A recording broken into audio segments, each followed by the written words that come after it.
त्या व्यक्तीचं नाव संपूर्ण महाराष्ट्रात नाही तर देशामध्ये गाजलं, फक्त आणि फक्त स्वतःच्या पोस्टवरती असताना इमानदारीने केलेलं काम. 21 वर्षाच्या सर्व्हिस मध्ये 25 ट्रान्सफर म्हणजे बदल्या होऊ शकतात. ती व्यक्ती जर इमानदारीने काम करत असेल तर ती व्यक्ती कोणाला का आवडत नाहीये? मग याचा अर्थ भ्रष्टाचार करायला कुठे मोकळीक भेटत नाहीये, सवड भेटत नाहीये, म्हणून बदल्या करायच्या. जर Tukaram Munde, I S officer Tukaram Munde यांच्यासारखे दोन-चार झाले महाराष्ट्रामध्ये तर महाराष्ट्राला सुधारायला काय वेळ लागणार आहे? आज I S officer Tukaram Munde यांच्याबाबत आताच्या क्षणाला एक अत्यंत धक्कादायक आणि दुःखद बातमी सध्या समोर येते. ज्या तुकाराम मुंडे यांनी महाराष्ट्रामध्ये 6 ते 7 दिवसामध्ये भेसळयुक्त पदार्थांचा नायनाट करायला सुरुवात केली, धाडी टाकायला सुरुवात केली, एफडीए पथक ज्याला म्हणतो, फूड डिपार्टमेंट, अन्न व दुग्ध प्रशासन विभाग याचे आयुक्तालय तुकाराम मुंडे यांच्या हाताखाली आता टीमा भरपूर आहेत. त्यांना संपूर्ण अधिकार दिलेले आहेत. त्यांनी कायदे देखील लागू केलेले आहेत. ज्या ठिकाणी गुटखा सापडेल त्या ठिकाणी मकोका कायदा देखील त्यांनी लागू केलेला आहे. महाराष्ट्राचं चित्र बदललं अवघ्या 6 ते 7 दिवसामध्ये. तब्बल एका आठवड्यामध्ये महाराष्ट्राचं चित्र बदललं आणि त्याचा भीती दरारा पाहायला मिळतोय. जिथं तिथं भेसळयुक्त पदार्थ फेकून देताना पाहतोय आपण नद्या नाल्यांनी जंगलामध्ये. एवढा दबाव असणारा व्यक्ती I S officer Tukaram Munde यांच्याबाबत आता धक्कादायक बातमी एक समोर येते. अत्यंत धक्कादायक आहे, कारण संपूर्ण महाराष्ट्राला आता धक्का बसेल ही बातमी ऐकून. I S officer Tukaram Munde यांनी ज्या ज्या पदावर काम केलं त्या त्या पदावर इमानदारीनेच केलं. कोणाचीही भीडभाड ठेवली नाही, कोणाची आमिषाला बळी पडले नाहीत. जे केलं ते लोकांच्या कल्याणासाठीच केलं.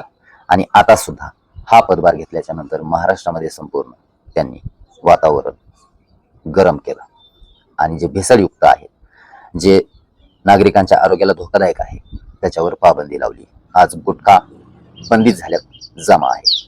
परंतु या संपूर्ण घडामोडी चालू असताना जे काही 2 नंबरचे धंदे करणारे आहेत यांनी 250 कोटी, तब्बल 250 कोटी रुपये जमा केलेले आहेत I S officer Tukaram Munde यांना संपवण्यासाठी जमा करतायत पैसे. हे स्टेटमेंट माझं नाहीये किंवा कुठे सोशल पत्रकार बांधवांनी दिलेलं नाही. हे स्टेटमेंट दिलेलं आहे जितेंद्र आव्हाड यांनी, जे की राजकीय क्षेत्रातील सर्वात मोठं नाव आहे, जबाबदारीने बोलणारं व्यक्तिमत्व आहे. जितेंद्र आव्हाड यांनी स्टेटमेंट दिलं की 250 कोटी रुपये जमा करणारी टोळी कोणती, कशासाठी जमा करतायत, तुकाराम मुंडे यांची अडचण त्यांना काय आहे, त्यांना बाजूला करण्यासाठी 250 कोटी रुपयाची तयारी सुरू केलेली आहे. आणि हे कुठेतरी थांबलं पाहिजे. आज त्यांच्या जीवाला धोका आहे, त्यांच्या सुरक्षेची जबाबदारी कोण घेणार यावर प्रश्नचिन्ह उपस्थित केले जितेंद्र आव्हाड यांनी. या बातमीला ऐकताच सोशल माध्यमांवरती तुफान हालचाली सुरू झाल्या आणि तुकाराम मुंडे यांच्या पाठीशी आज संपूर्ण महाराष्ट्र उभा आहे.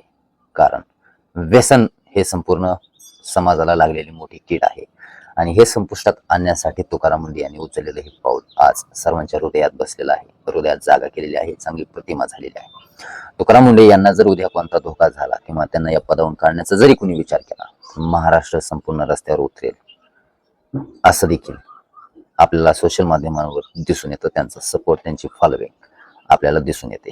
तुकाराम मुंडे यांच्या समर्थनार्थ आज लाखो करोडो लोक आज पाठीशी उभे आहे. I S officer Tukaram Munde यांची 21 वर्षात 25 बदल्या म्हणजे तब्बल 9 ते 10 महिन्याला एक बदली, तीही कोणत्याही टाइम टेबलची बंधन न पाळता रात्री 2-2 वाजता बदलीची ऑर्डर पडू शकते, असं देखील स्टेटमेंट जितेंद्र आव्हाड यांनी केलं आणि सरकारला एक गोड टोला दिला. गोड सरकार कामात व्यस्त आहे म्हणून त्यांना रात्रीची ऑर्डर काढावी लागते, असं देखील जितेंद्र आव्हाड यांनी त्यांच्या स्टेटमेंटमध्ये सांगितलं. त्यांच्या स्टेटमेंटमुळे आज महाराष्ट्रामध्ये खळबळ उडवली आहे की तुकाराम मुंडे यांच्या जीवाला धोका आहे का, गुटखा माफियापासून त्यांच्या जीवाला धोका आहे का, असा प्रश्न सध्या उपस्थित होतोय. जितेंद्र आव्हाड यांचं स्टेटमेंट तुम्हाला ऐकायचं असेल तर तुम्ही कमेंट बॉक्समध्ये मला नक्की आपली प्रतिक्रिया कळवा.